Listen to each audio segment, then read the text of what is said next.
Olá, eu sou a Carolina Braga, sou psicóloga e vim falar com os pais dos pititicos até 3 anos de idade.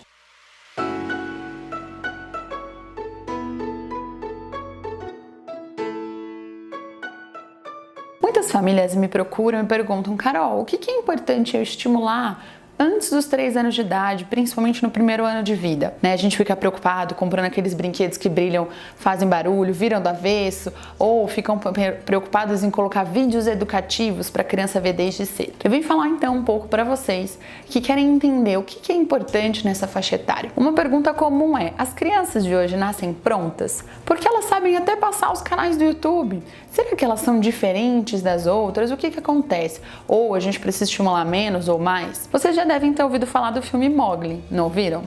Por incrível que pareça, essa é uma história, não aquela exatamente, tá? Mas existem histórias de crianças, fatos verídicos, que por algum motivo foram criadas na natureza ou longe do contato com outras pessoas. E o que a gente sabe é que se isso acontece nos primeiros anos de vida, a criança realmente cria características dos outros animais que criaram ela.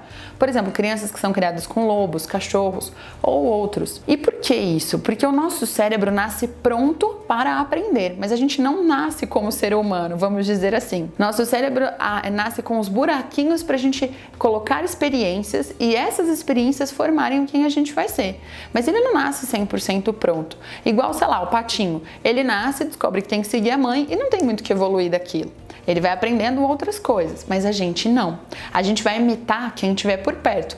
Nosso cérebro nasce pronto para imitar, para se relacionar, mas o que tiver à nossa volta, a gente vai imitar, ok? Então essas crianças que foram privadas do contato com outros seres humanos no início da vida, é como se elas fossem aprendendo a ser os outros animais. E aí o resgate dessas crianças depois de grande é muito difícil, porque tem um período sensível, ou seja, um período na qual ela tem que viver aquelas experiências para aprender. Como ela não viveu, por exemplo, experiências de fala, ela aprendeu a fazer outros barulhos, mas não a falar. E se isso não for corrigido quanto antes, fica muito difícil o aprendizado. Isso acontece porque lá no nosso cérebro nascem lá os neurônios, lembra? Todo mundo fala, depois que nasce, não nasce mais neurônio. Enfim, a questão não é o neurônio, é a sinapse, que é a ligação entre os dois neurônios. Não adianta você ter uma casa inteira cheia de interruptor e lâmpada se não tem fio para conectá-las, certo? As sinapses são os fiozinhos. Tudo que a gente aprende de novo faz um fiozinho. Cada vez que esse fio fica mais forte, a gente vai aprendendo melhor a fazer aquela coisa. As sinapses da parte sensorial, ou seja, da visão, do tato, elas vão sendo desenvolvidas, elas vão aumentando principalmente nos primeiros meses de vida e desde a gestação. Ou seja, se a criança ela não recebe a luz, o estímulo luminoso, quando ela nasce ou logo depois nas primeiras semanas, a área do cérebro que cuida da visão não vai se desenvolver. E aí ela pode até ter o olho perfeito, mas ela não vai ter a parte que interpreta essa informação. Ou seja, nos primeiros momentos de vida é muito importante os estímulos sensoriais.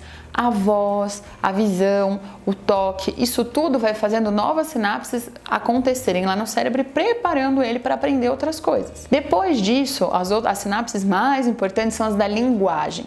Até o primeiro ano de vida é o boom, é onde esses neurônios mais se conectam relacionados à linguagem. E aí você vai falar para mim, mas Carol, as crianças saem falando antes do ano de idade. Não, mas os pré-requisitos, ou seja, aquilo que ela precisa para conseguir falar bem, depois de 1 ano de idade, desenvolver a fala dela, eles acontecem antes, que tem a ver com a gente que está do lado do bebê. Por exemplo, a gente nomear o que a gente está fazendo, dizer o que está fazendo. Olha o papá, olha a mamãe, olha o papai, olha a comidinha, olha o irmãozinho, olha a prima, olha essa almofada, olha o brinquedo novo, ih, você está com sono. A gente não tende a falar com o bebê, a gente olha o bebê e começa, ai, que coisa é isso? E começa a interagir com ele, imitando a voz dele, ou imitando, falando o que ele está fazendo. Isso tudo ajuda o bebê a perceber o significado das palavras, os sons das palavras, que as pessoas se comunicam. Então, se a gente troca o bebê sem falar com ele, sem falar o que está acontecendo, sem interagir, isso vai dificultar o processo dele adquirir a linguagem, dele começar a falar e entender as outras pessoas. Por isso, o mais importante nessas fases é o relacionamento com o bebê. Antes do primeiro ano de vida, é muito importante a gente estar junto, a gente poder conversar. Aí você vai falar pra mim, nossa, Carol, mas eu tive minha licença maternidade curta, eu tive que voltar a trabalhar, deixei com a babá ou deixei na creche. Não importa. O importante é ele estar perto de pessoas e de pessoas que interajam com ele. Isso é o que vai fazer a diferença. Não precisa ser a mesma pessoa, mas precisa ser alguém que esteja nesse processo de comunicação com a criança. Por que a gente usa mobile? A gente precisa voltar a usar mobile, brinquedo no carrinho, porque isso vai mostrar, a criança vai aprendendo a distância, profundidade, quando a gente pega o brinquedo e faz e põe perto e longe da criança. Por que elas riem?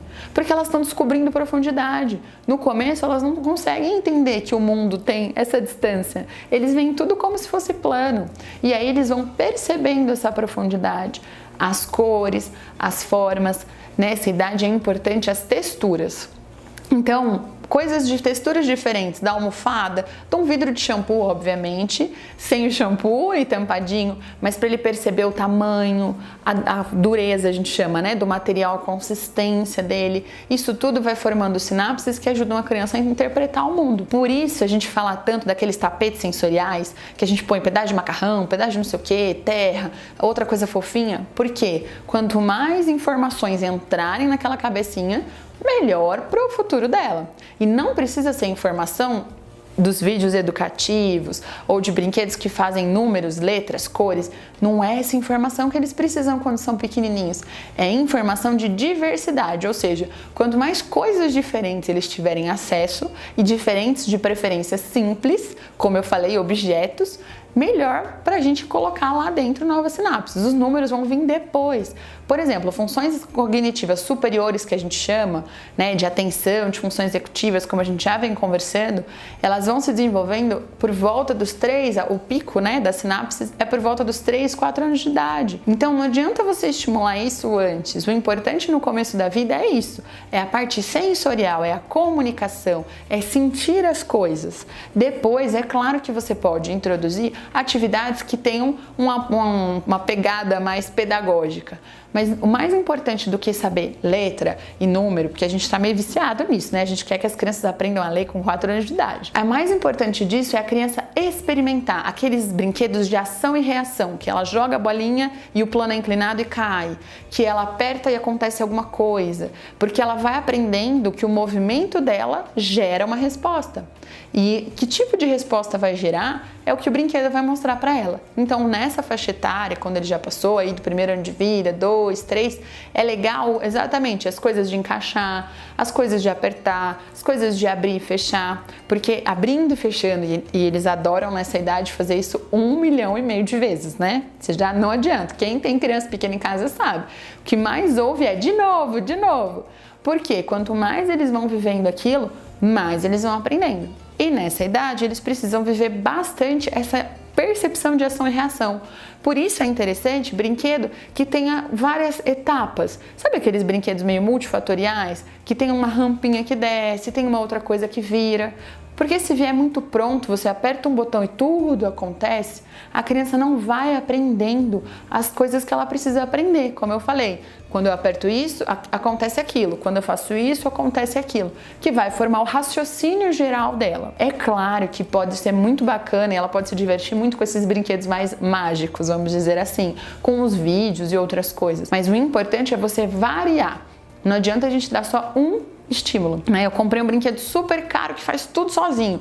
Não vai resolver. Você pode ter o brinquedo super caro que faz tudo sozinho, mas junto com isso tenha os outros mais simples que ele pode experimentar. A criança gosta muitas vezes de empurrar as coisas e ver o que acontece, de girar algum objeto e ver a cor se movendo. E a gente tem que ensinar e deixar ela experimentar esse tipo de coisa. Nessa idade é super importante o acesso livre a alguns materiais. Óbvio, com muita cautela, né, num lugar fechado, que a criança não vá bater, colocar o dedo na tomada, se machucar ou pôr coisas perigosas na boca, tá bom? Mas é importante sim que ela mesma possa fazer o movimento. A gente normalmente já chega ensinando, olha, põe a bolinha aqui. Depois a gente pode fazer isso, mas primeiro ela tem que ir lá tentar pôr num lugar, tentar pôr no outro, ver que não funcionou, tentar de um jeito, tentar do outro. Depois você pode sim ajudar ela e mostrar um modelo, explicar como faz, mostrar como faz. E ela vai tentar muitas vezes ainda até descobrir. Esse caminho de raciocínio é o que vai ajudar a gente lá na frente a raciocinar no geral sobre a vida e não ficar esperando uma resposta pronta. E aí, faz sentido para você que tem uma criança pequenininha? A gente tem muito que cuidar delas e estimulá-las. Não precisa ser daquele jeito que a gente imagina, cheio de objetos, mas sim com coisas mais simples e que sejam adequadas para cada idade. Se você quer saber mais sobre isso, clique no gostei, inscreva-se no canal que a gente vai conversar muito mais ainda. Até mais!